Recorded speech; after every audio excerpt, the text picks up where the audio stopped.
Hello, my name is Peter Parfitt. Welcome to the new Brit workshop. I needed to insulate my two garage doors which form part of the workshop. I wanted them insulated not just from a heat perspective but also to cut down the noise which might otherwise annoy the neighbours. So in this video I'm going to show you how I went about it. Now there are lots of different ways it can be done, but I hope what I'm going to show you now will give you some ideas and inspiration. The door is in 4 panelled sections, and these can hinge about those 3 lines of hinges. And there's a mechanism that draws the door up over. Now this door does actually have some insulation properties already, but it's not brilliant, and last winter I could feel that these surfaces were really cold. Now I had thought about having solid panels that one could remove, and in this space perhaps 2, one here and one there.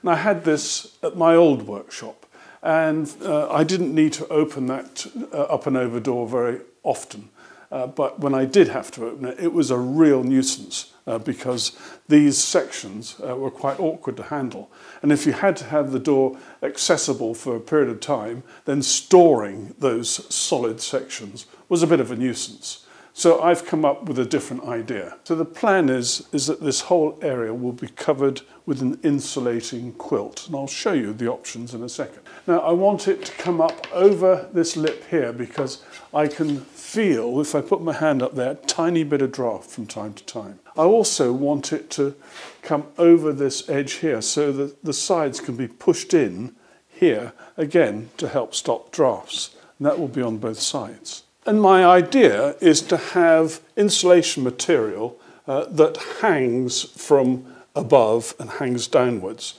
And it's going to be something soft that is pliable, and when I want to remove it, I'll have 2 sections, one section here, one there. I can just lift it off whatever arrangement I have at the top, roll it up and put it to one side.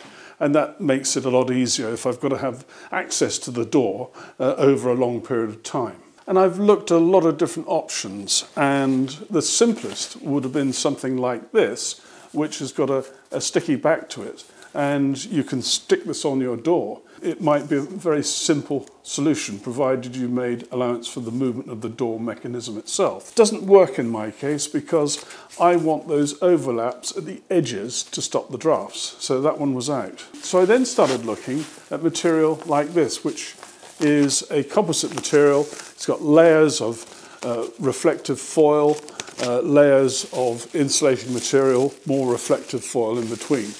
And some of these that are on the market are really substantial, and this was a bit of overkill for me and also a little bit too expensive.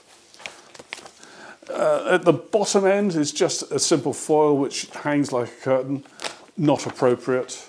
And then we come to these which are more in my price range. This is probably the cheapest and for me the least effective because it's just a bit too thin, doesn't offer quite enough insulation.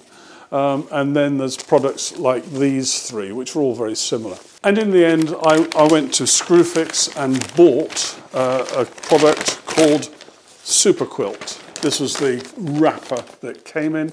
It was a 10-metre roll, and you can see it comes in multiple layers, and it's salvaged at the edges, in this case top and bottom. But there's very little to keep it together in its various layers, apart from these little plastic clips that go through at intervals along its length. So one has to make sure one has a scheme to keep these layers uniformly together. So it's a 10-metre roll, and for me, with 2 garage doors and each drop is about 2.4 metres, a 10-metre roll is just enough. And also the width is such that I can have that overlap in the middle and at the edges. So this is what I've got. It's called Super Quilt, and in the UK it was about £140, 130 something pounds from Screwfix.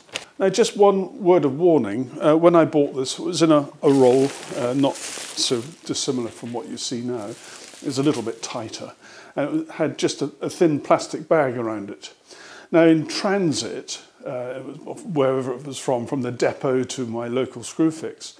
It had been handled a lot, and the plastic bag has got ripped a little bit, and there's been a little bit of damage to the actual material. The first couple of feet had some little splits in it. So I would advise, if you're going to use something like this, I'd advise you to get some foil tape. And I've got some which I've had actually for a very long time. It's aluminium foil tape. It's very, very sticky, and I use that to repair the couple of little splits that I had in this.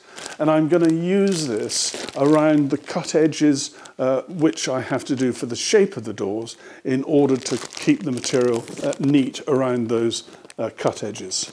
Now, the challenge with material like this, which is multi-layered, is that across the cut edge, the inner layers can sort of hang down. And what one needs at the top is some means of keeping all those layers held together. So I'm going to use a pair of battens, one on each side, and that will sandwich the material at the very top.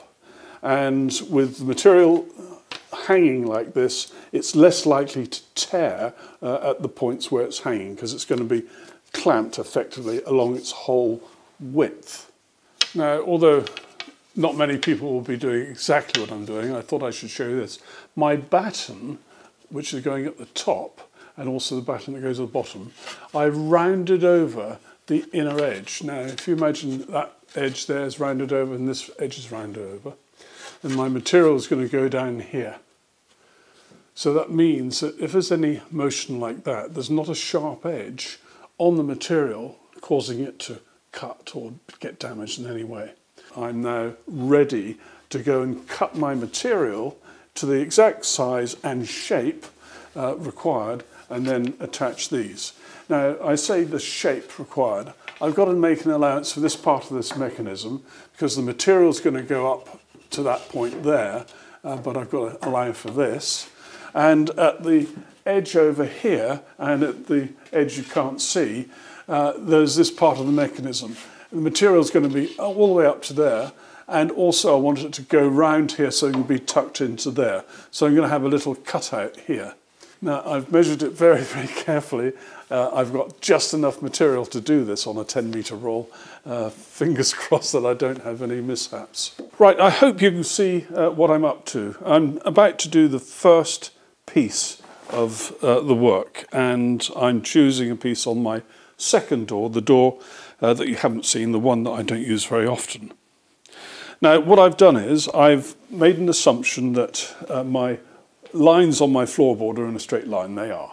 And I've used this large square, which I made, it's mainly MDF, and I made it square on my track saw cutting station, so I know it's perfectly square.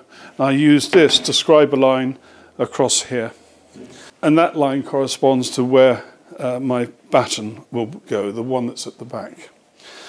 And I know how far from the edge of the material to the start of the batten. I've measured that. I've stuck the batten to the floor with double-sided tape, and that's absolutely at right angles to the line on the floor where the floorboards are. And I've got a pencil line up here which shows me where the top of my material should be. Now, because this is the first cut, this edge is not terribly clever, and so I'm going to allow a little bit for trimming. I'm just checking that it's lined up here as close as I can get.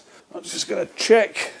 I've got a bit of an overlap here. Yeah, I've got about 50 millimeters of overlap. That's in. I'm feeling for my piece of wood. I think I'll put one in the middle. That's it. So that's 3 staples in. There's one slight complication now. My batten is about 90 millimeters below the line where the top of the material will be. And I want to make sure that that top bit of material is supported and doesn't sort of flop back. So I really don't know if this is going to work, but I've got some bits of plastic made from the lids of ice cream tubs.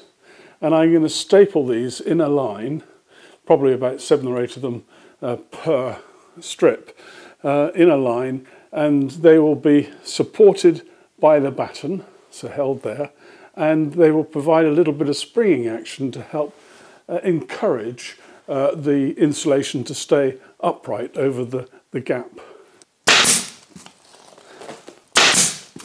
Right, that's that bit done. I've got my piece of backing wood. I've remembered to make sure the rounded edge is on that side.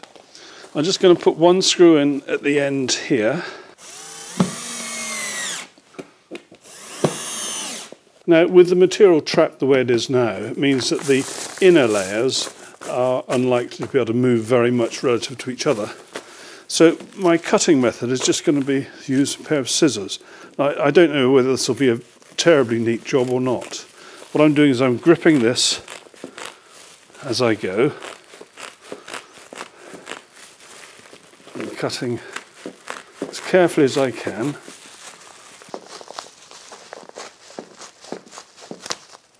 There we go. That is a very neat cut. I'm really pleased. Now my next job is to salvage this edge, and for this I'm going to use my wide tape. So what I've done is I've tucked my aluminium straight edge underneath here to lift this up, and I'm now going to peel off the back very carefully. Now I'm going to start at the middle, folding this over.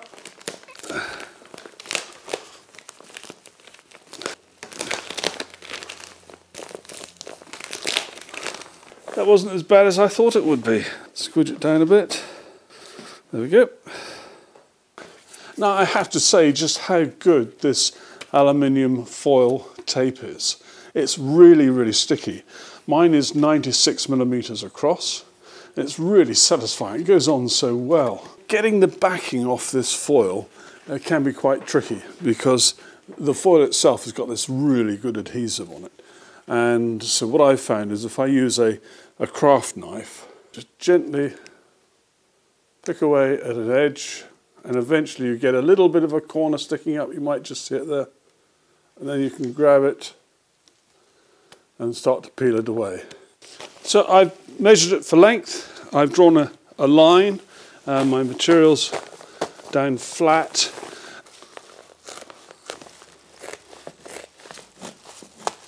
And you can see now just how clean a cut one can make with just an ordinary pair of scissors. I'm very pleased with that. I now need to protect this edge. And putting this up is relatively straightforward. This end, I've got a little bit of my batten that sticks out, and that fits into a little sort of gap in the plate at the top of the door there.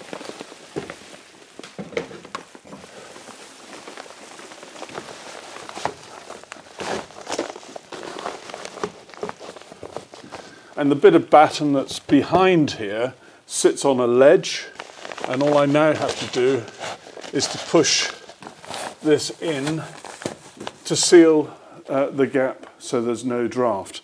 And that's why I've done away with those little plastic strips, as I said earlier in the video. So that's now hanging nicely, and I can tuck this in at the sides, and I'll work out a simple way of just keeping that pushed in. So that's it complete. I've done both doors. It was very simple to do. If I weren't filming, I'd say this could be done probably in about 5 or 6 hours, maybe a little bit less. Once you've done the first one, the rest will follow on very easily. Now, I admit my solution may not be exactly what you want, but I hope what I've shown you will help. Many thanks for watching. Take care. Bye-bye.